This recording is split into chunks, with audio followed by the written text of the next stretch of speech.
Welcome to Khyati connects. నేను మీ విద్య. రాజకీయం అంటేనే అవకాశవాదం. పదవిలో ఉన్నా లేకున్నా గాలి ఎటు వీస్తే అటు జెండా పాతడంలో ఆయన సిద్ధహస్తుడు. ఎప్పుడు వచ్చామన్నది కాదు, బుల్లెట్ దిగిందా లేదా అన్నదే ముఖ్యమన్న చందంగా ప్రస్తుతం తెలంగాణ రాజకీయాల్లో ఆ నాయకుడు వైఖరి హాట్ టాపిక్ గా మారింది. ఒకప్పుడు గులాబీ గూటిలో ఉండి ఇప్పుడు హస్తం పాటికి జై కొడుతూనే అదే హస్తం ప్రభుత్వంపై విమర్శల బాణాలు ఎక్కుపెడుతున్నారు. ఇది కేవలం ప్రజా సమస్యల పోరాటమా, లేక తన వారసుడి రాజకీయ భవిష్యత్తు కోసం వేస్తున్న పక్కా ప్లానా? ఇంతకి ఎవరా నేత అనేది ఇవాళ పాయింట్ ఆఫ్ వ్యూలో చూద్దాం.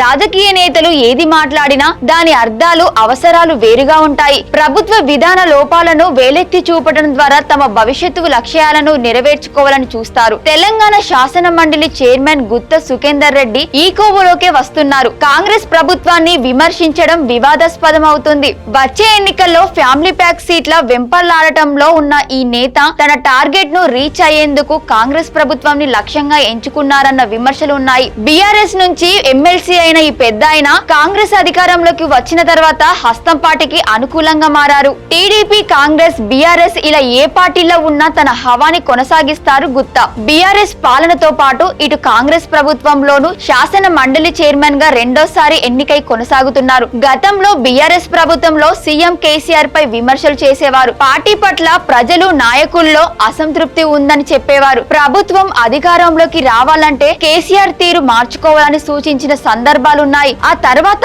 కాంగ్రెస్ అధికారంలోకి వచ్చాక సీఎం రేవంత్ రెడ్డితో ఉన్న బంధుత్వంతో పాటు రాజకీయ సమీకరణాలతో శాసన మండలి చైర్మన్ పదవిలో కొనసాగుతున్నారు. మొదట్లో రేవంత్ రెడ్డి ప్రభుత్వంపై ఎవరు విమర్శించినా స్పందించి తిప్పికొట్టేవారు. కానీ ఇప్పుడు కాంగ్రెస్ సర్కార్ విధానాలను వేలెత్తి చూపుతున్నారు. రైతు భరోసా, ధాన్యం సన్నాలకు బోనస్ పథకాల్లో ఏదో ఒకటి కొనసాగించాలని సూచించారు. పక్క రాష్ట్రాల నుంచి ధాన్యం తీసుకొచ్చి తెలంగాణ రైతులకు నష్టం చేస్తున్నా ప్రభుత్వం పట్టించుకోవడం లేదన్న విమర్శలు ముఖ్యమంత్రి రేవంత్ రెడ్డికి కొంత ఇబ్బందిగా మారాయి. సర్కార్ లోపాలను వేలెత్తి చూపడం, పాలకులకు సమస్య, యువత రాజకీయాల్లోకి రావాలన్న గుత్తా అవసరమైతే వచ్చే ఎన్నికల్లో పోటీ చేస్తానని తన మనసులో మాటను బయటపెట్టారు. ఈ నేత డబుల్ ధమాకాకు రెడీ అవుతున్నారని రాజకీయ వర్గాల్లో వినిపిస్తోంది. ప్రభుత్వంపై విమర్శలు చేయడం ద్వారా అధిష్టానం దృష్టిని ఆకర్షించడం, తద్వారా వచ్చే ఎన్నికల్లో తన సీటుతో పాటు తనయుడు సీటును కూడా రిజర్వ్ చేసుకోవాలనేది ఆయన వ్యూహంగా కనిపిస్తోంది. ఒకవేళ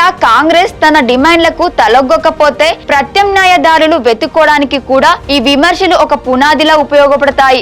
ఇప్పటికే నల్గొండ జిల్లాలో గుత్తా సుఖేందర్ రెడ్డి చాప కింద నీరులా బలపడుతున్నారు. అవకాశాల కోసం ఎదురు చూస్తున్న ఈ నేతకు బెర్తు ఖాళీ లేకపోవడంతో తనయుడు అమిత్ రెడ్డికి లైన్ క్లియర్ అయ్యేలా వ్యూహ రచన చేస్తున్నారు. శాసన మండలి చైర్మన్ హోదాలో ఉన్న సుఖేందర్ రెడ్డి నల్గొండ జిల్లాలో తన ప్రాతినిధ్యం ఏమాత్రం తగ్గకుండా క్షేత్రస్థాయి పరిస్థితులను అనుకూలంగా మార్చుకుంటున్నారు. వచ్చే ఎన్నికల్లో తండ్రి, తనయుడు పోటీ చేయాలన్న ఆలోచనలో ఉన్నారు. Gutta Amit Reddy Telangana dairy development corporation chairman గా ఉన్నారు. తన స్వగ్రామం పురుమడ్లలో కాంగ్రెస్ సర్పంచ్ ను గెలిపించుకోవడం ద్వారా క్షేత్రస్థాయిలో తన పట్టు సడలలేదని ఆయన నిరూపించుకున్నారు. మంత్రి పదవి అన్నది ఆయన చిరకాల వాంఛ.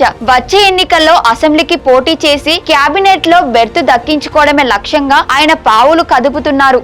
ఇప్పటికే కాంగ్రెస్ సీనియర్ నేత కుందూరు జానారెడ్డి కుమారులు ప్రజాప్రతినిధులుగా ఉన్నారు. జయవీర్ రెడ్డి నాగార్జున సాగర్ ఎమ్మెల్యేగా, రఘువీర్ రెడ్డి నల్గొండ ఎంపీగా బాధ్యతలు నిర్వహిస్తున్నారు. ఈ క్రమంలోనే అసెంబ్లీకి పోటీ చేయాలని భావిస్తున్న గుత్తా సుఖేందర్ రెడ్డి తనయుడు అమిత్ రెడ్డిని పార్లమెంటు స్థానం బరిలో దించాలన్న ఆలోచనలో ఉన్నారు.